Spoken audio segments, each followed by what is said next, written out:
주님 다시 오실 때까지 나는 이 길을 가리라. 좁은 길 나의 십자가 지고 나의 가는 이 길 끝에서 나는 주님을 버리라. 영광의 내 주님 나를 맞아주시리. 주님 다시 오실 때까지 나는 일어나 달려가리라. 주의 영광 온 땅 덮을 때 나는 일어나 노래하리. 내 사모하는 주님 온 세상 구주시라. 내 사모하는 주님 영광의 왕이시라.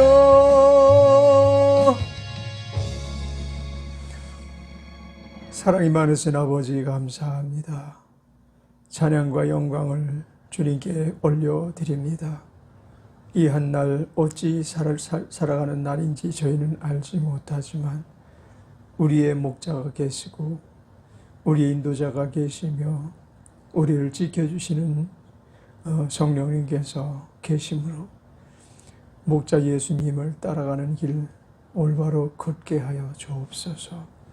우리 하나님을 사랑한다 말로는 고백하지만 삶 속에서 이 사랑을 실천하지 못하지 않게 하시고 늘 하나님을 사랑하며 감사드릴 수 있는 한 날 되게 하여 주옵소서. 예수님의 이름으로 감사 찬양하며 기도드렸습니다. 아멘. 갈라디아서 4장입니다. 4장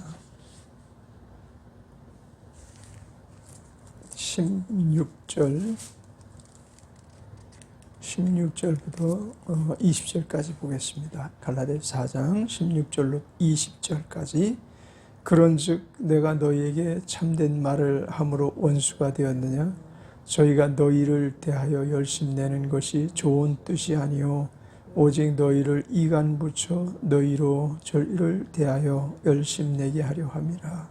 좋은 일에 대하여 열심으로 사모함을 받으면 내가 너희를 대하였을 때뿐 아니라 언제든지 좋으니라.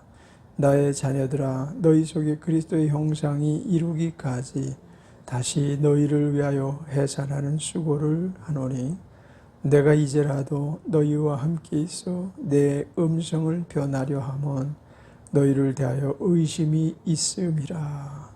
아멘. 세상에는 어떤 끌려가는 구동되는 그 동기가 여러 있는데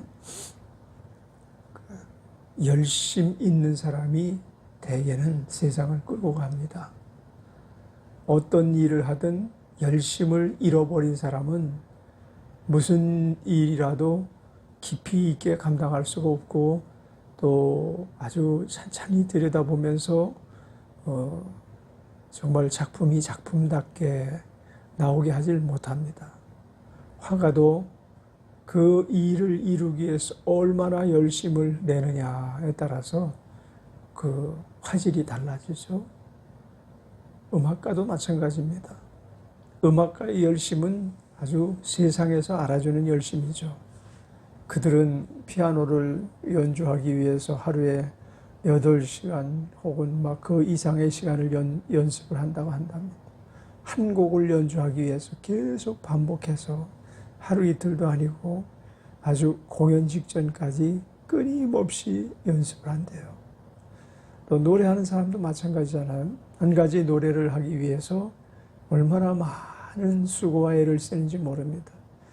옛날 노래들은 되게 그냥 별로 율동이 없는, 동작이 그다지 화려한 퍼포먼스가 없는 그런 노래들을 했지만 코리아 드림을 이룬 우리나라의 그 가수들 많잖아요. 세계적인 가수가 된 뭐 BTS라든지 또 뭐 여러 소녀시대 또 블랙핑크, 요즘 아주 핫한 인기를 끌고 있는, 그래서 유튜브에서 조회수를 많이 얻고 있는 이 가수들을 보면 그 노래를 부르기 위해서 5년, 6년, 7년 동안 자기 멤버들과 끊임없이 자기들을 트레이닝을 해왔다는 거예요.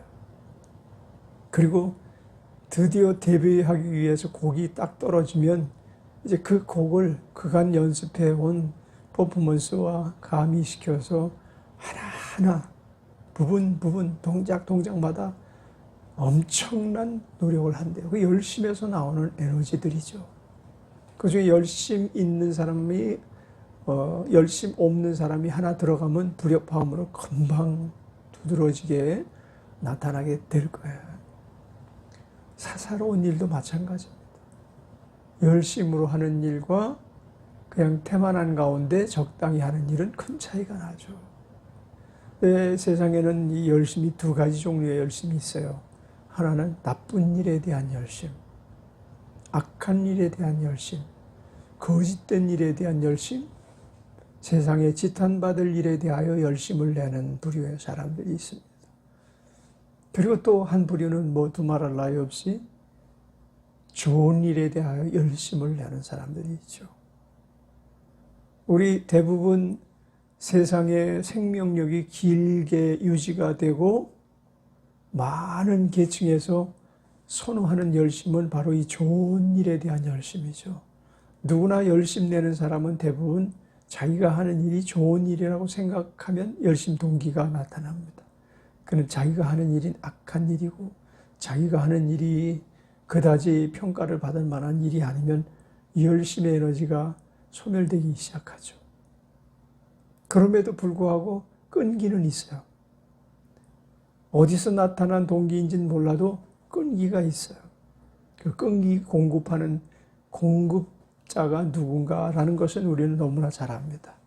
세상을 파탄에 이르게 하고 다른 사람을 도적질하고 죽이고 멸망시키게 하는 일, 또 다른 사람이 하는 일을 무너뜨리는 일, 참소하고 그것을 왜곡시키는 일, 그것에 대해서 유달리 열심을 품으면 그는 틀림없이 마귀의 지배를 받고 사는 사람이든지 지시를 수시로 받고 있는 사람이 될 겁니다. 일례를 들어서 무당의 열심을 보세요.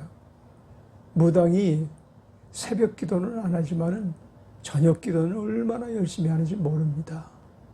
그 신내림을 받기 위해서 산속에 들어가서 공양을 하고 뭐 별채를 짓고 거기서 수련을 하고 거기서 먼저 된 무당한테 전수를 받고 이런 일들을 한다고 그래요. 알지는 못하지만 그 열심을 내고 그들이 정말 악신을 받으면 칼 위에서 춤을 추는데 칼날이 서슬이 시퍼런 칼날 위에서 맨발로 춤을 춘다고 하죠.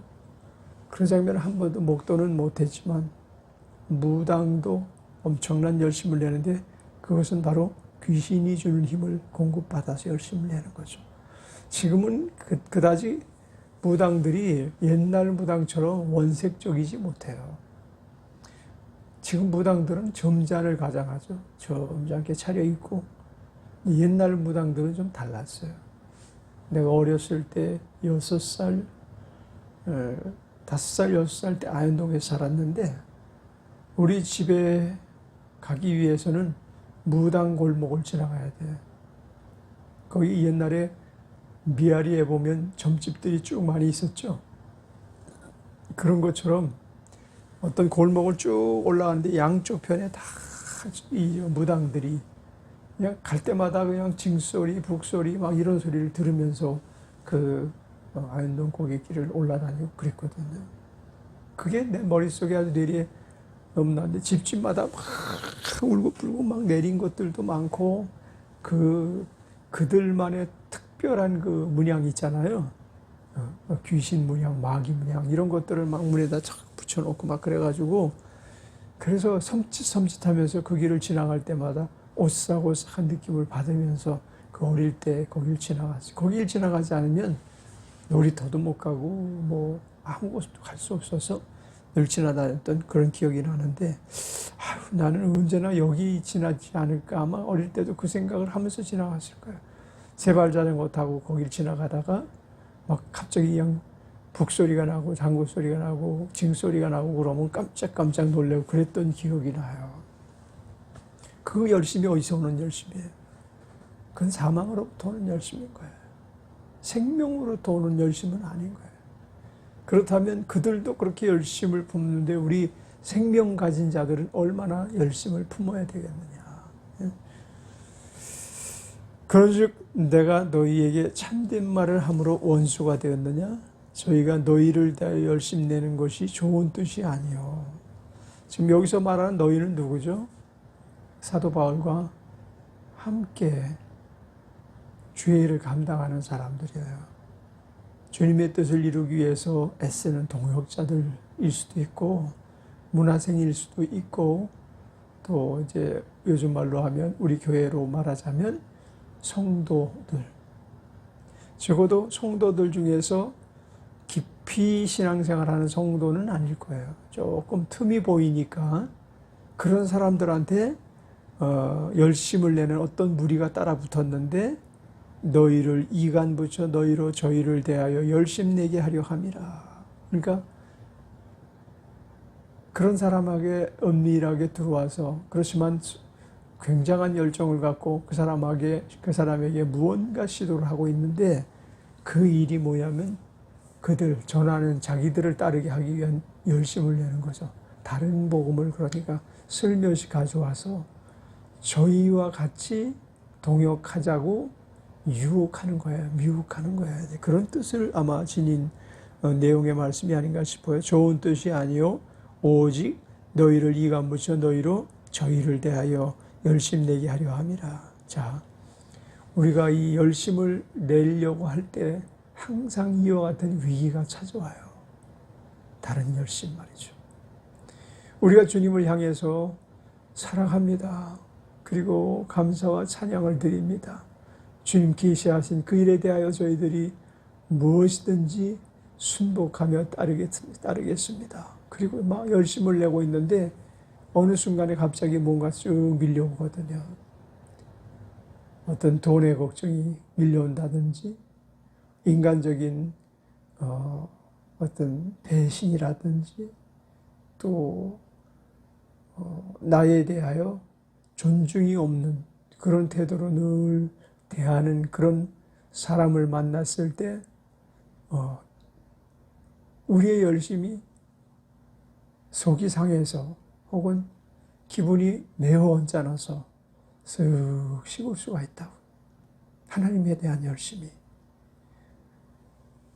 더 적극적인 좋지 않은 열심이 찾아오면 그때는 우리는 정신을 오히려 바짝 차리는 경향이 있어요. 아, 내가 이 미혹하고 있는 세력이 달라붙었구나.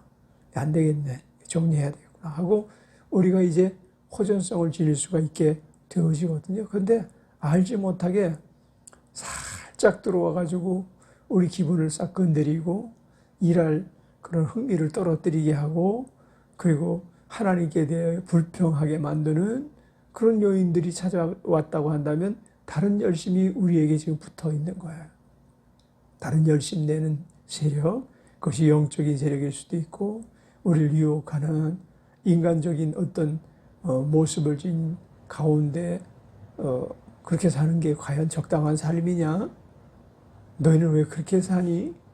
뭐 이런 우리에 대한 알지 못하는 자들의 평가 이런 것들이 때로는 우리의 열심을 떨어뜨리는 경우가 허다하거든요. 근데 오늘 사도 바울을 잘 들어보시자고요. 18절에 보면 좋은 일에 대하여 열심으로 사모함을 받음은 내가 너희를 대하였을 때뿐 아니라 언제든지 좋으니라. 좋은 일에 대하여 열심을 받는 자가 됩시다. 우리는 항상 좋은 일에 대하여 열심을 받는 자가 돼야 돼요. 왜냐하면 이건 항상 좋은 것을 가져다 주기 때문에 그래요. 우리가 나쁜 일에 참여하여 열심을 내면 우리의 삶이 망가지고 우리의 어떤 그 혼이 적극적으로 뇌화부동해서 그 일에 만약에 달라붙어서 더 열심을 내면 우리는 결국은 실족할 수밖에 없는 거예요. 그건 좋은 게 아니죠. 열심이라는 것은 우리를 좋은 상황으로 만들어 주어야 그 열심이 진정한 열심이 되는 거죠. 우리 그리스도를 향하여 열심을 낼 때 항상 좋은 일에 우리는 열심을 내는 것입니다. 우리가 복음 전하는 일에 열심을 낼 때 그것은 항상 좋은 열심인 것입니다. 복음적인 삶을 살아가면서 열심을 낼 때 항상 좋은 거예요. 이번에 우리가 그 사역하는 곳 거기에는 이제 그리스도인들이 많이 계셔요. 근데 정말 그리스도인의 그 냄새를 풍기는 모습을 전혀 보기가 힘들어요. 한 그 옆집에는 하루 종일 전화해. 하루 종일. 거기 교패가 붙어 있고 말소리를 들어보면 한 50대, 60대 정도 되는데 거긴 말하면 밖으로 다 흘러나와요. 근데 그냥 하루 종일 전화해. 전화하고 끊어지면 또 다른 곳에 전화하고 끊으면 또 다른 곳에. 이건 좋은 일이 아니거든. 성경 읽는 일에 열심을 내고 하나님 말씀을 묵상한 일에 열심을 내고 교회를 섬기기 위해서 나아가 교회 청소를 한다든지 교회에서 어떤 봉사하는 봉사단체에 가입해서 일을 한다면 좋을 텐데 그 친구들이 교인인지는 모르겠어요. 말하는 대화 내용이 나쁘다는 얘기는 안 해요. 근데 그냥 전화를 붙들고 하루 종일 그래서 이분은 어떻게 무슨 전화를 이렇게 계속하지?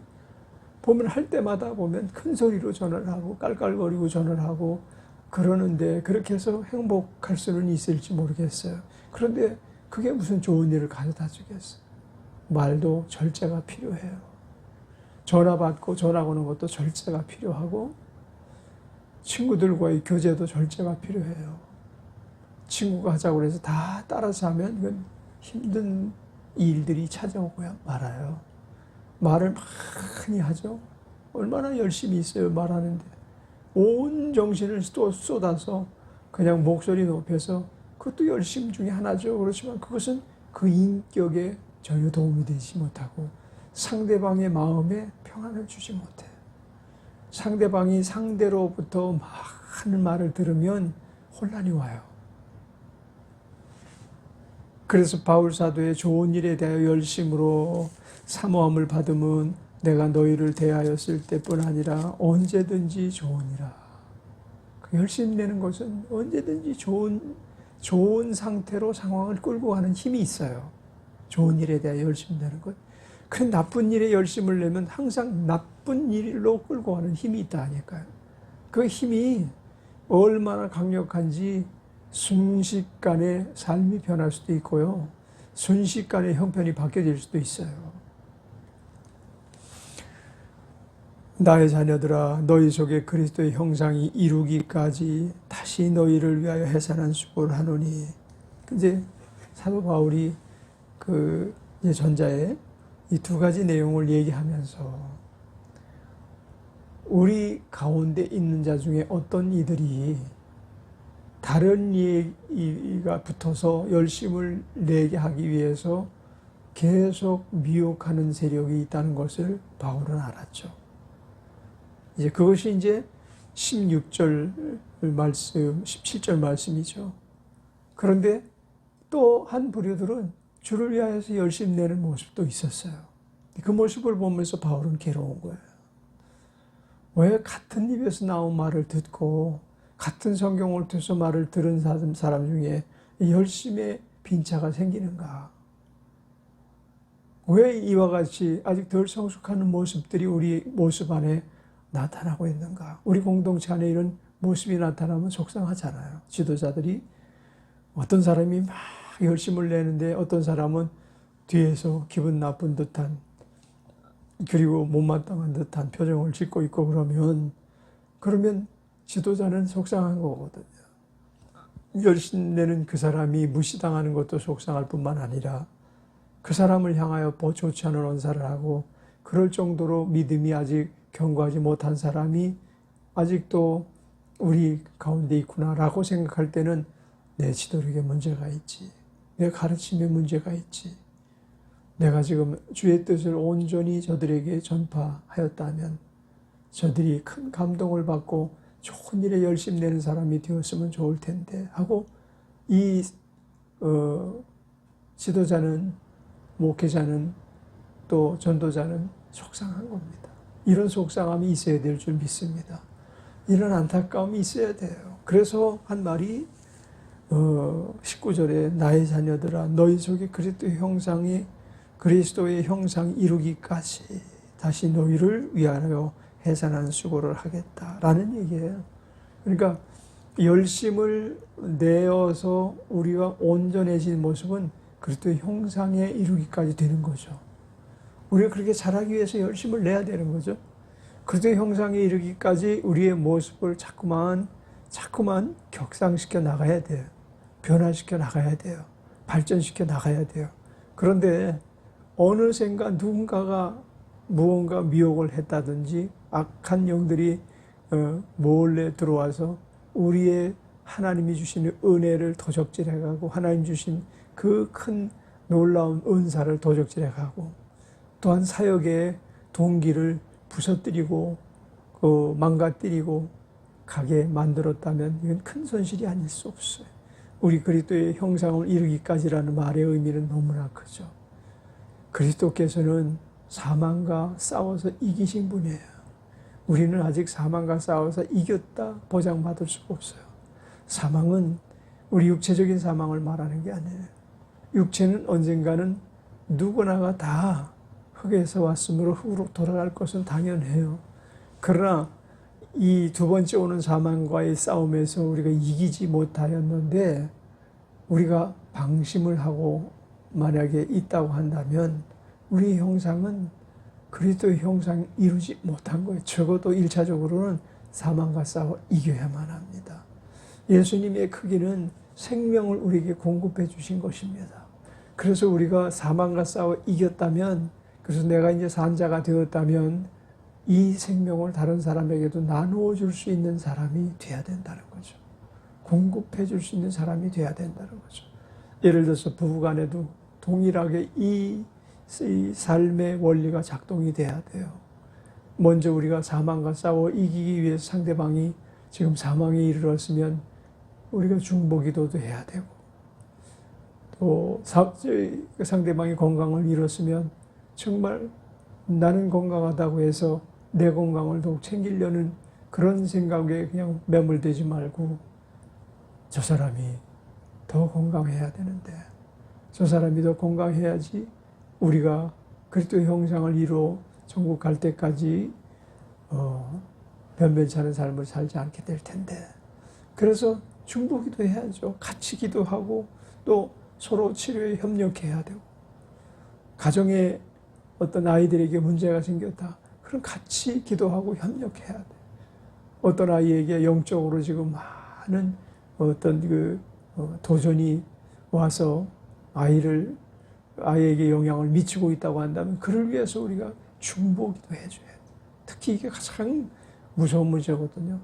아이들은 우리보다 더 많은 시간을 살다가 우리가 주님 품 안에 돌아오게 될 거예요. 근데 그 어간까지 그리스도 형상을 이루지 못한 채로 만약에 방치가 된다면 틀림없이 사망에 이르게 된 거죠. 그러면 그리스도께서 첫 번째 이루신 사역, 사망에서 우리를 건진 사역에서조차도 우리가 벗어나지 못했다면 이건 최고의 멸망이죠.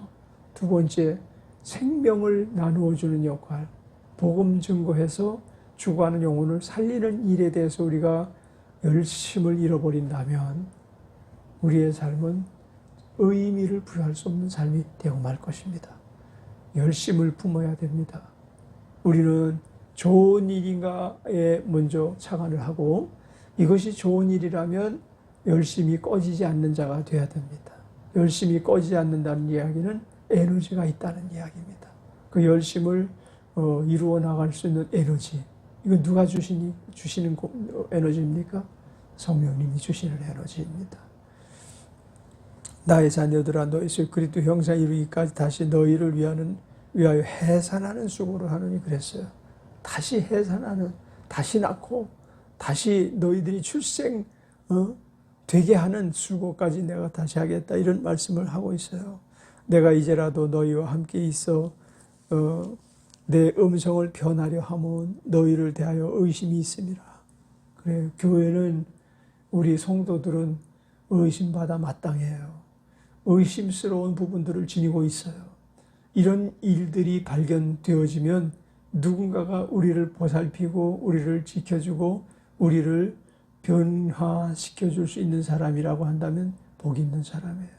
그것이 성령님이시고 우리에게 친히 강하게 언급하시고 지시하시고 또한 역사하시는 그와 같은 일이 우리에게 끊임없이 일어난다면 우리는 영적으로 살아있는 자입니다.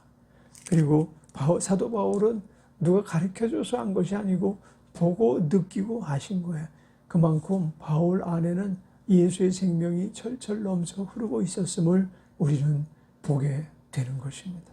우리가 가진 내용을 쏟아내는 거예요. 가지고 있지 못하면 쏟아낼 수가 없어요. 늘 가지기 위해서 애써야 되죠. 어저께 김진훈 목사님 간증을 듣고 저도 그 생각을 했어요.